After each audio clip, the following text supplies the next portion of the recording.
An awesome good morning to my dear students. How are you? Fine? Great. So, ready for class today? That's good. Dear students, first, that all of you know that chapter 12, producing and storing food, is going on. Before starting reading of the remaining chapter, I am giving you a work. You have to do that work on A4 sheet, A4 size sheet. What you need to do, you need to create a poster, you need to make a poster, and the topic of the poster is how to conserve natural resources.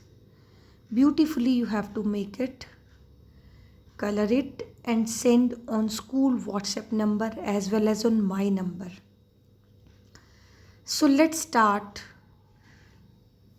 chapter number 12, producing and storing food. In last class we have started this chapter, and I had explained what are crops, and some steps are there to make any crop grow well. So main steps we have discussed: plowing, improving fertility, and then sowing seeds, irrigation, protecting, how to protecting crops for harmful organisms. After that, next is harvesting. So dear students, in this we have discussed, like we have sown the seeds, after that we have given the water, that is called irrigation, and for protecting crops we have used chemicals or pesticides. Now the crops grown well, harvesting. Next process is harvesting. When the crops are ready. So now what to do? When crops are ready, they are cut and gathered. This is called harvesting. Harvesting means cutting and gathering of the crops. How it is done? Harvesting can be done by hand or with the help of a machine, and that machine is called harvester. You can see in the picture. So beta, when crops are ready, they are cut and gathered. Cutting and gathering of crops is known as harvesting. And harvesting can be done by hand or with the help of a machine called harvester. After cereal crops are gathered, the grain is separated by a process called threshing. You are seeing in the picture that threshing she is doing, a female is doing. What she is doing, she is separating the grain. And this process is called threshing. The crops is struck against something hard or farm animals are made to walk over it. Machines called threshers can also be used. Then what to do? Then the outer cover of the grain and other things mixed with it are separated. And this process is called winnowing. And the grain is dropped from a height in such a way that the wind blows away the light cover and bits of straw. So see in the picture what the female is doing. She is in standing position, and she is separating the grain using thresher. You can say this process is known as threshing. And she is dropping a grain from a height in such a way that wind blows away the light cover and bits of straw. So beta, after cereal crops are gathered, the grain is separated by a process called threshing, and the crop is struck against something hard or farm animals are made to walk over it. Machines called threshers can also be used, and then the outer cover of grain and other things mixed with it are separated. This process is called winnowing.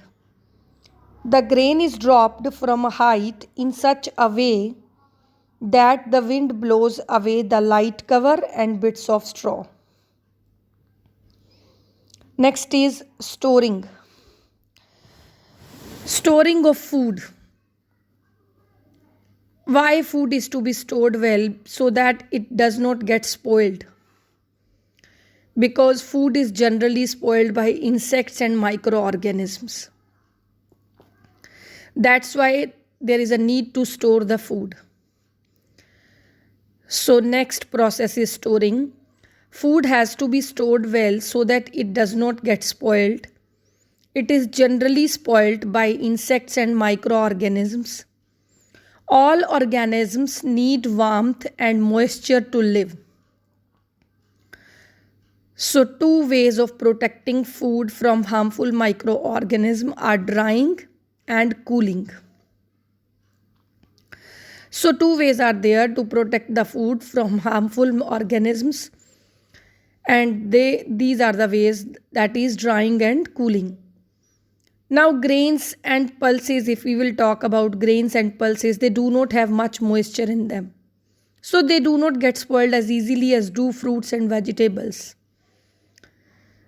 They are generally dried and stored in sacks and bins. And fruits and vegetables, they are stored in cold storages, which are like refrigerated rooms. And they can be stored much longer if they are frozen. And vegetable and many other kinds of food can be stored for a long time if they are dried. Here papad, chips, methi and chilies, they are some examples. Pickling is another way. To make pickle is another way of storing meat, fish and vegetables. Food is often pickled in salt, vinegar, oil and other things. Salt takes away moisture from food, and microorganisms cannot grow in oil and vinegar. Next, canning is another way of storing food. Food is first heated. Why? To kill microorganisms present in it. Then it is packed in airtight cans or bottles or containers so that microorganisms cannot enter it from the air. So this is called storing.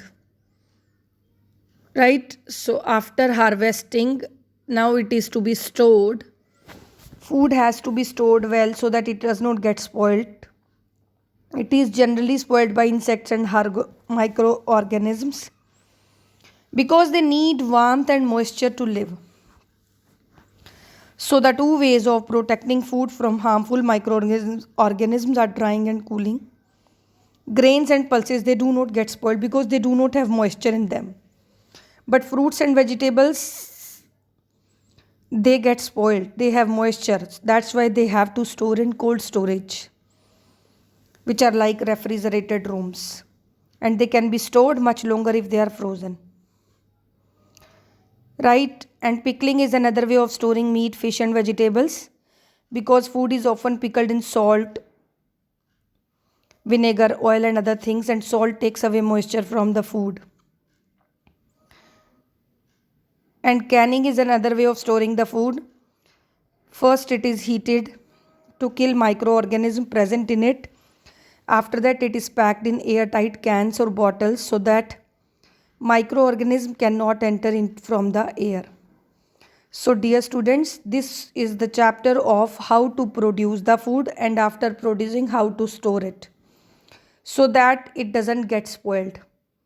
So read the chapter carefully, try to solve back exercise, and after that match your answers of back exercise with my answer key, and then you have to write the answers of back exercise in science book itself. Thank you. God bless you.